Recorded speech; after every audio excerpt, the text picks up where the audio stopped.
Bom, eu gostaria de começar a falar sobre um assunto que tem me preocupado muito. Eu acho que foi a gota d'água quando uma mãe chegou para mim e falou, pediu para que eu exorcizasse o filho dela. Eu achei que o filho dela tivesse muito endemoniado, né? Porque o filho estava passando por diversas mudanças de comportamento e o menino tinha 11 anos de idade. E aí eu fui cavocando, cavocando, cavocando. Ele tem visto muitos programas ou seja, no YouTube, nas redes sociais, enfim. Ele foi convencido de que tinha demônios porque ele assiste a programas ou de padres ou de pastores que falam só de demônio. Então, nós estamos vivendo assim, num período, num tempo, né? Mas é como se fosse uma volta à Idade Média. Estamos voltando ao tempo em que o mundo era um campo de batalha entre Deus e o diabo. Esse tipo de comportamento, essa dualidade que esteve muito presente na história da Igreja, ela volta agora nesses tempos pós-modernos, né? Onde nós queremos arranjar ou arrumar alguém responsável pelo nosso fracasso. E essa pessoa, digamos assim, no meio cristão, é o demônio. Então, cada vez mais as pessoas têm procurado padres e padres exorcistas. E tem padre vaidoso demais que acha que é exorcista, né? Que tem poder sobre os demônios. Eu acho que esses padres também precisam de um tratamento mental, de um tratamento psicoterápico, né? Porque classificar o mundo entre o bem e o mal, entre uma batalha entre Deus e o diabo, é uma coisa tão descabida no mundo de hoje, né? É tão fora dos evangelhos, porque a gente anula toda a força que tem o evangelho. Com a morte e ressurreição de Cristo, o reino de Satanás, digamos assim, ele se fechou de uma certa forma. Então, essa constância aí de pessoas possuídas pelo demônio nada mais é do que doença mental. Doença mental. A igreja ela sempre foi muito criteriosa com isso, muito criteriosa com isso. Agora a gente vê padre que mal sabe teologia, né? Pastores que, pior ainda, nunca estudaram teologia, expulsando demônios, entre aspas. Então, essa série que eu quero apresentar para vocês, ela está presente num livro que eu escrevi, que vou partilhar com vocês aqui. Nesse livro eu vou mostrar, né? Eu vou mostrar, e tentei mostrar, como muitas vezes as pessoas pensam que é o demônio que está por detrás das situações da sua vida, mas é simplesmente ela mesma, né? O livro se chama Sim, Pode Ser Demônio, mas também pode ser simplesmente você. E o subtítulo é Contra o Uso Exagerado do Recurso aos Demônios. E eu resolvi escrever esse livro porque eu vejo muito exagero acontecendo aí, né? em nossa volta, pessoas dando um valor, sobretudo muito exagerado, ao demônio. Então, eu senti a necessidade de fazer esse livro. E eu começo o livro falando de onde vem a ideia que nós temos de possessão diabólica. Eu vou citar dois exemplos, né, dois acontecimentos. Tem a data de 1966. Um fulano chamado Anton LaVey, né, que é um americano, tem muita coisa boa da América, mas tem tanta coisa esquisita que vem das Américas, da América do Norte, né? E esse homem também ele funda a maior e a mais famosa religião dedicada a Satanás, na cidade de São Francisco, na Califórnia, Estados Unidos. Os satanistas dessa corrente, não é que eles que a principal preocupação não é criar um culto ao diabo, né? Não é criar um culto ao diabo, muito menos acreditar num dogma onde exista um ser divino.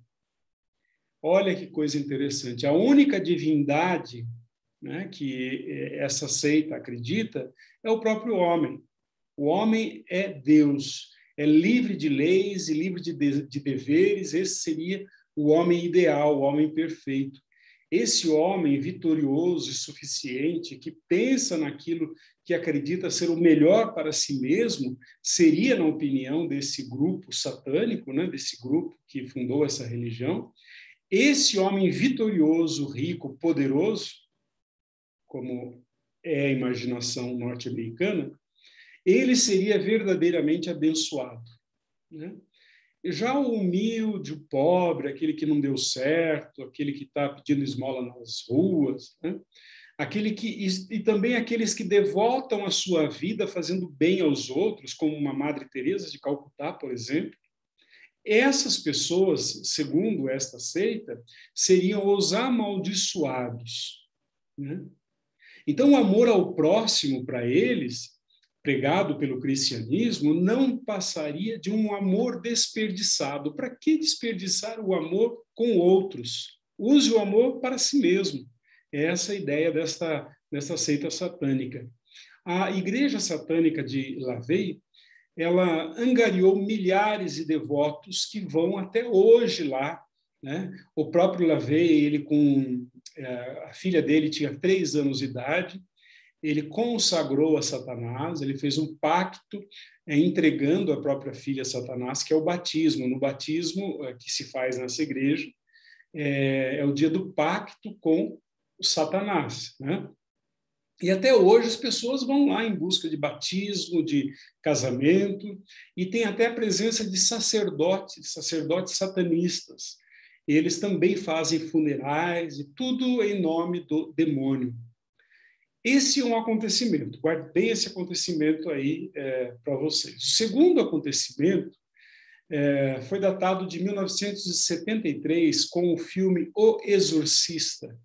Foi o filme de maior sucesso de bilheteria, alcançando a maior cifra até então, e que ultrapassou 440 milhões de dólares. Para a época, era uma inovação, nenhum filme chegou a isso. O Exorcista chegou. Nesse filme, havia uma adolescente de 12 anos de idade, interpretada pela Linda Blair. Ela sofre, então, uma possessão diabólica. Essa possessão diabólica faz levitar, faz vomitar, ela gira a cabeça no ângulo de 360 graus. Ela falava latim perfeitamente e blasfemava com uma voz masculina e aterrorizante. Esse é o filme. O filme fez tanto sucesso que se formavam filas nas entradas dos cinemas para garantir lugar. E muita gente ficava de fora, simplesmente. Nos fins de semana, principalmente, você tinha que reservar um lugar no cinema, porque você não conseguia assistir a esse filme. Não havia quase, então, ingressos disponíveis. Esse foi o primeiro do gênero terror a ser indicado ao Oscar de melhor filme. Na verdade, ele ganha prêmios. Ele ganhou o prêmio como o melhor roteiro adaptado, o melhor som, e até ele recebeu mais 8 indicações do Oscar. E ele conquistou também 4 Globos de Ouro e foi considerado o melhor filme de terror do ano. Agora, por que eu estou falando tudo isso? Porque esses 2 exemplos, eles configuraram, de uma certa maneira, a representação que nós temos, crentes ou não crentes, do demônio. A imagem que nós temos do demônio não é a imagem que a Igreja Católica Apostólica Romana, por exemplo, falou, né, ou mostrou a respeito do demônio. Esta ideia que nós temos do demônio possuindo as pessoas, vomitando, levitando, girando a cabeça num ângulo de 360 graus, queimando crucifixos com a força da mente, tudo isso é que está presente na cabeça de muitos padres que se dizem exorcistas e de muitos pastores que também pretendem expulsar demônios. Então vejam qual é a raiz da nossa noção do diabólico. É de um filme. É de um filme e dessa história, desse templo dedicado a Satanás. Dessa história do templo dedicado a Satanás é que vem muita gente falando que determinada coisa é impura, que determinada coisa é do demônio, que isso é um pacto com o demônio. Se você fizer tal coisa, você pertence ao demônio. Se você ler horóscopo, então você é endemoniado, sabe? Umas coisas assim bem... a gente não consegue separar o que é pecado, né? Por que horóscopo é pecado? Horóscopo não tá dizendo que você é possuído pelo demônio, mas está dizendo que é pecado. Né? É pecado por quê?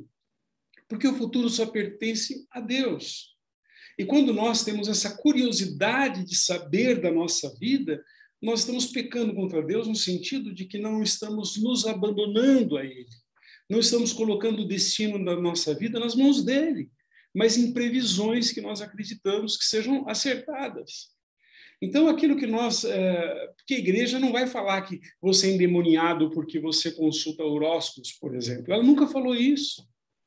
Mas estas pessoas, principalmente dos movimentos pentecostal e carismático, eles acham que uma pessoa, por ter feito qualquer coisa, por terem ido um dia no espiritismo, por causa do desespero que elas estavam, então elas têm demônio.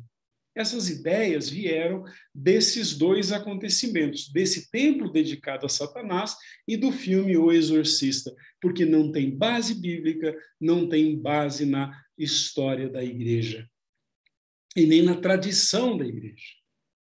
Então vejam, qual foi o grande pecado, digamos assim, dos teólogos nesse período desse filme, na época desse filme? Os teólogos se calaram. Ninguém falou nada. Cadê os teólogos que vieram dar uma explicação baseada na doutrina da igreja ou na tradição da igreja? Silêncio. Esse total silêncio facilitou o caminho para o cultivo de crenças fantasiosas, deixando então o caminho livre e sem explicação, uma explicação mais saudável, mais racional sobre o assunto. Então, as pessoas acabaram herdando, né, desse filme, desse acontecimento, uma ingenuidade a respeito do mal. Uma ingenuidade. E é interessante que, se a gente vai olhar na Bíblia, e é isso que eu vou fazer com vocês, eu vou pegar passagens bíblicas e nós vamos decifrando cada uma dessas passagens, nós vamos ver que o demônio, principalmente no Antigo Testamento, ele não possuía ninguém. Eva não foi possuída pelo demônio, Adão não foi possuído pelo demônio, porque o demônio ele se sai melhor, digamos assim, influenciando a pessoa, não possuindo a pessoa. Porque seria muito fácil, se eu tenho um demônio, então eu apresento o demônio, né? Eu começo a girar a cabeça, começo a vomitar, começo a falar latim, que eu não sei, e tudo. Seria muito fácil, uma pessoa chega, faz uma oração, um exorcista vem, faz uma oração e pronto, acabou, né? Mas o demônio ele não costuma fazer espetáculos. Ele costuma fazer tudo de uma maneira que a gente não perceba que está sendo enganado. E nós vamos ver, a primeira meditação que nós vamos ver na próxima semana, é sobre o livro de Gênesis. É sobre a tentação de Adão e Eva e o papel do demônio. Então, nós vamos desmistificar aquele papel do demônio que está ali, né? E vamos ver como o autor, né, desse livro ele vai nos mostrar quem é o demônio. O que é a mentira? O que é a verdade? É isso que está em jogo ali no Jardim do Éden. E continua sendo. Hoje nós vivemos no mundo chamado de pós-verdade, né? Uma coisa de tão verdade que se tornou pós-verdade. Uma coisa de tão mentirosa acaba sendo uma verdade. Então nós vamos ver, a partir da próxima semana, do próximo encontro, que Satanás vai usar esses artifícios, né, muito sutis para tentar o homem. E nós não vamos ver possessão diabólica, mas nós vamos entrar nas possessões também. Vamos chegar aqui no nível onde nós vamos ver como Jesus expulsa aqueles demônios e manda para os corpos. O que significa aquilo tudo? Então, à luz da Sagrada Escritura, mas não de uma maneira literal, como muitas vezes nós lemos a Sagrada Escritura. Olha, uma consequência direta dessas crendices que surgem a respeito do demônio, essas crendices que estamos vendo aí, é uma condição de medo e fraqueza diante do mal. Esse menino de 11 anos de idade, ele tinha medo de tudo, tinha medo de ficar sozinho, tinha medo do escuro, tinha medo de dormir, porque tinha medo que o demônio tomasse o corpo dele. Então, o que se consegue quando um pregador, um padre, que se diz exorcista, o que ele vai conseguir com esse discurso demoníaco? Ele vai convencer a pessoa que a pessoa tem que ter medo. Eu não entendo essa Sagrada Escritura que esse padre exorcista lê ou estuda. Porque medo e fraqueza não fazem parte do mistério de Cristo que veio para nos dar coragem e enfrentar as forças do mal. Nós não somos fracos diante do mal de maneira que o mal nos possua. Que batizados somos nós, se nós somos templo do Espírito Santo e acreditamos que o Espírito Santo habita em nós, que força do Espírito Santo é essa, tão fraca que o demônio vem e me possui? Então, o que esses pregadores, padres e pastores, eles começam a colocar na cabeça das pessoas é justamente a fraqueza de Cristo, não a superioridade de Cristo, e não a força do bem sobre as forças do mal. Se no passado a figura do demônio estava praticamente desaparecendo, hoje, ao contrário, o demônio recebe tanto destaque ao ponto de ser mais citado do que o nome de Deus. Eu tive a curiosidade de assistir pela internet uma missa de cura e libertação. Se falou mais, eu fiquei contando quantas vezes foi falando do demônio e quantas vezes foi falando de Deus. Se falou muito mais, umas 3 vezes mais do demônio do que do nome de Deus. Isso numa missa. Né? E também não sei se é missa, porque missa que foge de uma liturgia, né, que a igreja tem, eu não sei se é missa, porque eu coloquei essa missa do lado de um culto de um apóstolo, né, que tem uma determinada igreja, é igualzinho. Então, nesses meios de celebração religiosa, nas missas, né, especialmente pentecostal e carismática, o nome de Deus quase não é citado, mas o nome do demônio é muito citado. E tudo isso se faz às custas do sacrifício da própria doutrina bíblica, que é distorcida e utilizada segundo as emoções de cada pregador. Então, hoje se percebe uma mudança radical com relação à espiritualidade dos cristãos de maneira geral. Está tendo uma mudança radical na espiritualidade dos cristãos. A nossa espiritualidade não é mais da tradição, não é mais apostólica, não é mais litúrgica. A nossa tradição tem se tornado uma tradição pentecostal. E sem medo de exagerar, podemos afirmar que boa parte dos atendimentos realizados nas paróquias tem sempre alguma menção ao demônio. Né? Sempre uma menção ao demônio. Quando a gente vai atender as pessoas, eu lembro que minha paróquia, quando eu reservava um dia da semana assim, para escutar as pessoas e para atender as pessoas, Gente, a maioria delas vinha dizendo assim: a minha empresa não está indo bem, eu estou com muito problema financeiro, o senhor não quer fazer um exorcismo em mim porque eu acho que é o demônio. Parece que o demônio ficou responsável por todas as mazelas humanas, por todos os males humanos, e nós reportamos, então, ao demônio essa situação. Agora, isso não deve nos irritar, porque às vezes irrita. Eu conheço padres, tem padres amigos meus que ficam irritados, porque a fila de gente que vem, né, pedindo para exorcizar, né? Há 2 semanas atrás, eu fui celebrar na missa na paróquia de um padre, amigo, e veio uma senhora falando lá: padre, por favor, vai visitar a minha mãe, ela está muito doente, mas eu não acredito que é uma doença qualquer. O senhor tem que ir fazer exorcismo na minha mãe. Uma mulher que reza terço todos os dias, uma mulher que fica de cama porque está doente, uma mulher que reza o dia todo, que assiste um monte de missas pela televisão, e a filha veio falando que ela tem um demônio, ela precisa ser exorcizada. Mas onde ela aprendeu isso? Ela veio não veio da cabeça dela. Basta ligar a televisão, basta escutar o rádio, basta ver pela internet, você vai ver muito padre falando de demônio. Então, é claro que os nossos leigos vão achar que tem demônios. Então, isso às vezes causa uma irritação na gente de ver que essas pessoas estão sendo enganadas. Mas o problema não é delas, porque a mente delas funciona de acordo com o contexto social em que elas estão vivendo. Olha, a pior coisa do mundo, pior não é nada disso que eu falei, o pior vem agora.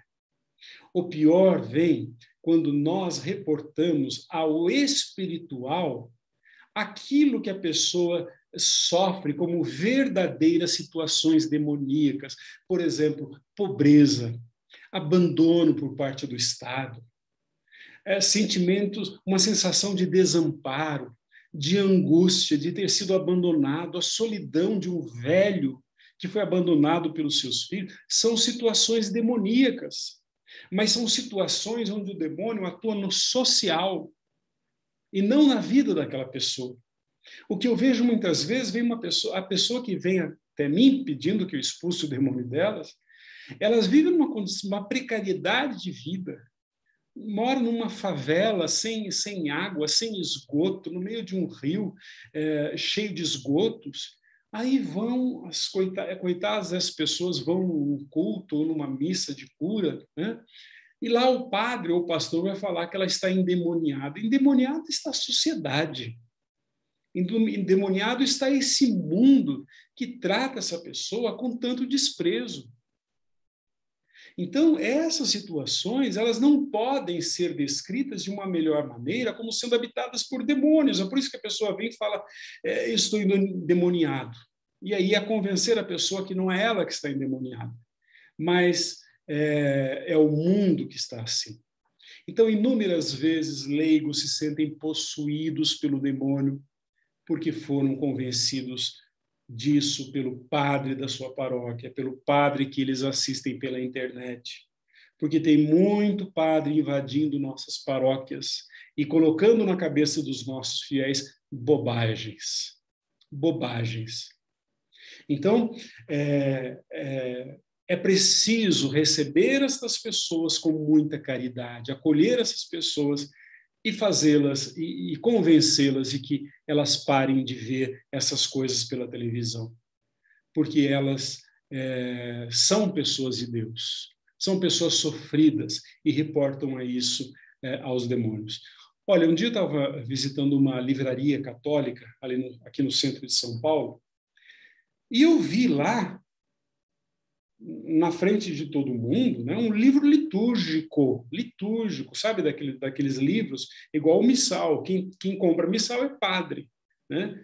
E havia um livro litúrgico que era de orações e exorcismo, que foi publicado há pouco tempo. E eu perguntei, mas por que esse livro aqui litúrgico ele está na frente de todos os outros livros? Sabe o que ele respondeu? Ele falou que a demanda é enorme.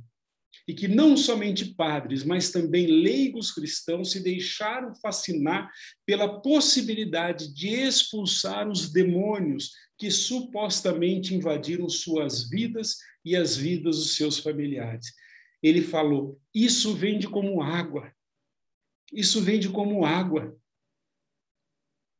Num dia de atendimento, as 3 últimas pessoas que me procuraram solicitando para que eu expulsasse seus demônios, havia um ponto em comum entre elas. Elas foram convencidas, nos grupos que elas frequentam, de espiritualidade pentecostal carismática, de que as suas dores e seus sofrimentos poderiam só ter uma fonte, o demônio.